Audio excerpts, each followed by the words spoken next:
What the fuck is up? We're Hedley, and you're checking out M-Pop. Pow!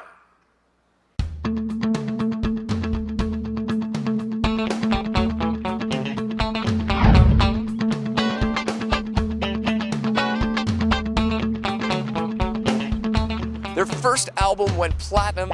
They've been nominated for 2 Junos, and they got a new CD coming out. It's their sophomore album. It's called Famous Last Words. We're going to be sitting down today with Hedley to have a chat about their new album.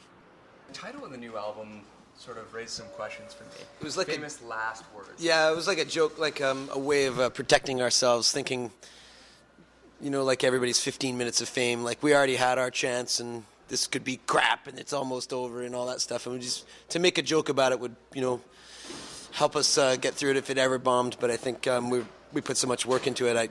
You could be proud of it, even if it didn't. We'll be happy. I don't think it will, though. I think we'll. I was gonna say, I hope this is not the last we see. No, I doubt it will be. I hope. Yeah, I was thinking today, I was like, you know, I hope this record does really, really well so I can go do a third one. Yes. So I can go and start writing again and make another one, just because I want to get into that already.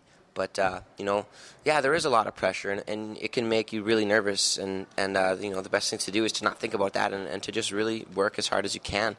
And, you know, and you know, when you don't let that inhibit you, you just focus on making the best product you can, and your odds are better, I guess. You know what, dude, we are so stoked to go on Bon Jovi. We've been joking about this the whole, like, we did a bunch of press the last couple of days, and we've been joking about it, like, well, John called, and, you know. Johnny called. Johnny.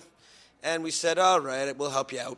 But, you know, we know that that's going to get back to him eventually. He's probably going to look at one of these and go, who is this band again? You know, did I pick this? And so anyway, but yeah, we couldn't answer quickly enough. Yes, we'll do it.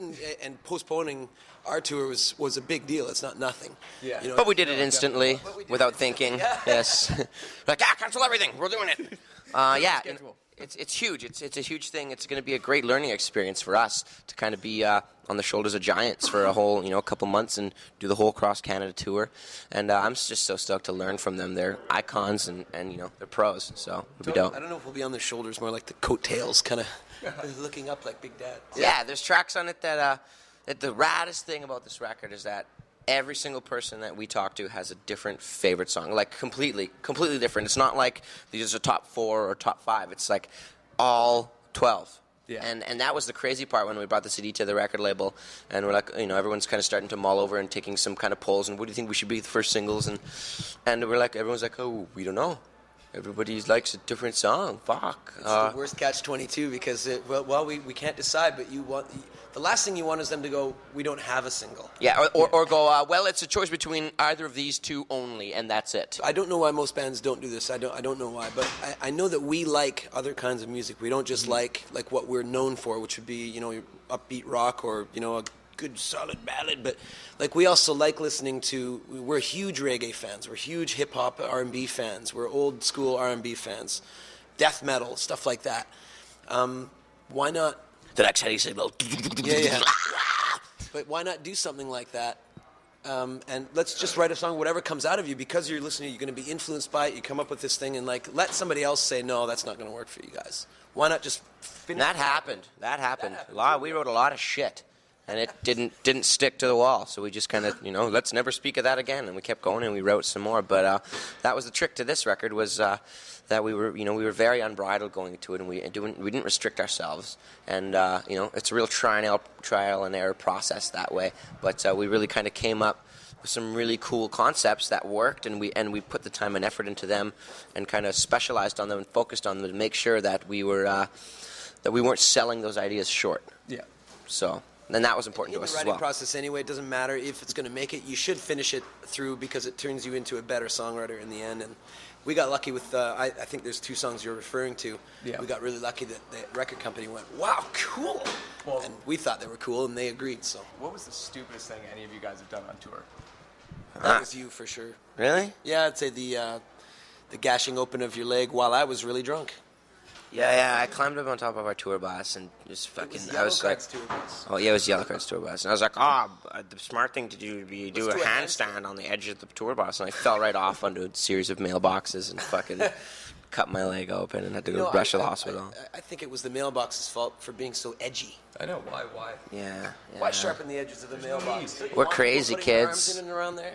Watch out. Not to mention it's a workplace hazard too for the mailman, is it not? Yeah, naturally. You would think. I'm gonna write a letter. Workplace hazard for the mailman. That was the impetus of the name because it was a town for sale, and we thought, well, we should buy our own town instead of getting in trouble in every other town. We could own the cops, and if we become rich rock musicians, then we can buy the town. That was the whole impetus behind it. We abandoned that. We abandoned that thought as soon as we found out we were big enough that we could buy Canada. That's right. Really? It turns out with the exchange rate, it's only worth a... We're actually still kind of just working on our rent Yes. right now. So once we conquer rent, I love that misconception. As soon as you do an interview on the radio or something like that, all of a sudden you're rich and like, it's like, well, hey, wow. He's owning 7 cars, rich? I tell you, no. we're stoked to go to Europe on this record. We're probably in the spring, probably late spring, we're going to take it over to Germany and UK and Japan and Australia, which is all part of Europe. So that'll be cool. Japan. Yeah, Japan. You know. Okay, so don't let the album title deceive you. Famous Last Words, it's not the last we're going to hear from Hedley. If you're going to be around a record store anytime soon, make sure you pick it up. It's a great track. They're exploring all types of new sound. And I got to tell you, I'm in love with this new CD. My favorite track, number 10, It's Never Too Late. But anyways, I'm Jordan. Thanks for checking out Ampop.